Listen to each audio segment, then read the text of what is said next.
Assalamu alaikum. Good evening.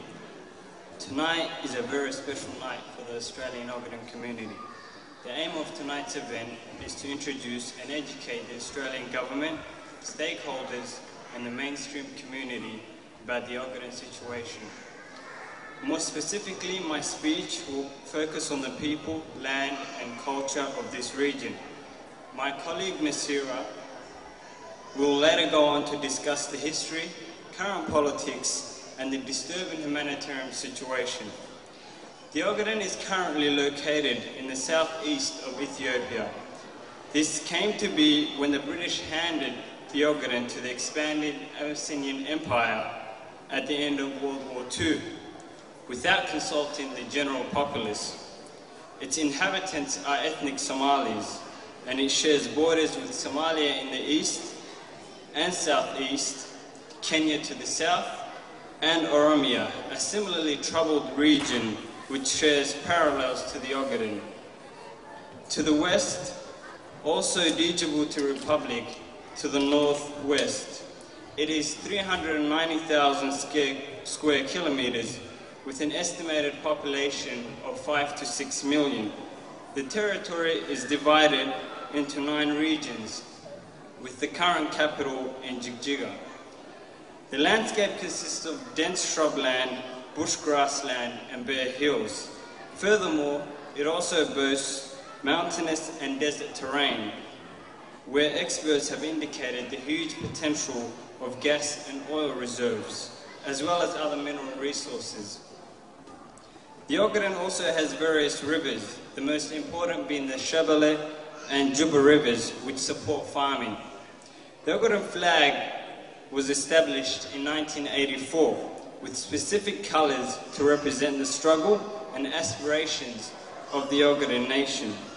The Ogaden community uses this flag as representative of their land and people, with green representing the fertility and richness of the land. Blue with the white star in the centre stands for the dignity, integrity and unity of the Somali people. Red symbolizes the continuity of the struggle for self-determination and freedom. The Ogaden Somalis are well-known nomads around the region. They also have many important farming communities. The Ogaden Somali nomads live in hot, semi-desert regions, herding camels, goats and sheep. They migrate seasonally in search of water and grazing land. Maize and sorghum are grown in farming regions along the Juba and Shabelle rivers and in the highlands. Farming is an important sector in the Ogaden. Farmers also keep goats, sheep, chickens and donkeys and camels for transport. There is an urban presence in the Ogaden. There are several towns in the Ogaden ranging from a few hundred to the many thousands. The nomadic nature of the region, low development and the occupation of many cities by Ethiopian defense forces have kept many away from urban areas, as they risk detention or even death. Towns are chiefly marketed, trading animals, food crops and household items. Somali culture offers various foods with many influences from around the world. The Somalis in the Ogaden enjoy a variety of meat dishes from the many livestock they own, especially camels. They also enjoy the richness of camel milk, which is believed to contain many nutrients. Some of these dishes and many more will be available tonight to enjoy, hopefully.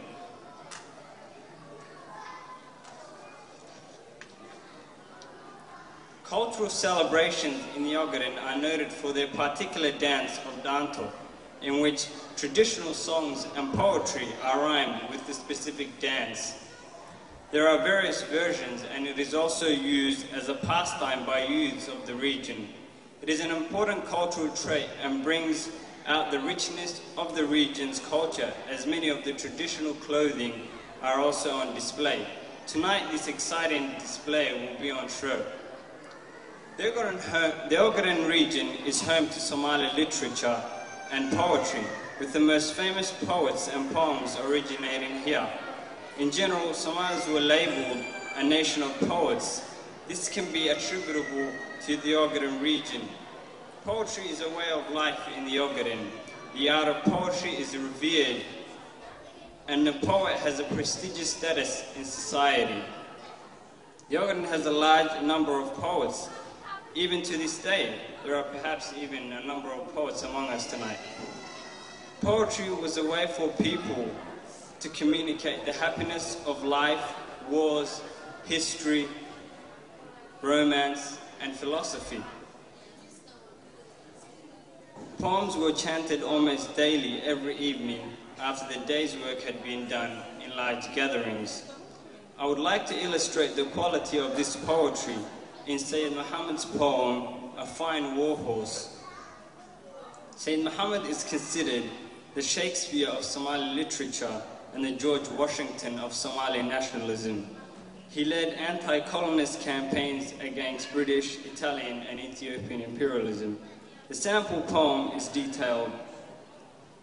The horse is infinitely dearer to me than any other stock, and I cherish him as dearly as the parents that created me, and as a beloved brother.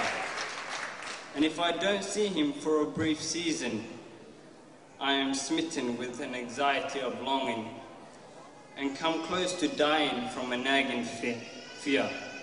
Is he not my very heart? Today, the importance of poetry continues to be respected, with many poems dedicated to the liberation of the Ogaden. One popular poetic song titled Ahmed Gurey Mawdiman Magabla min Derwishki Kenyadu Madalana. Ahmed Gurey has never died, the dervish has never lost, the horse is not retired.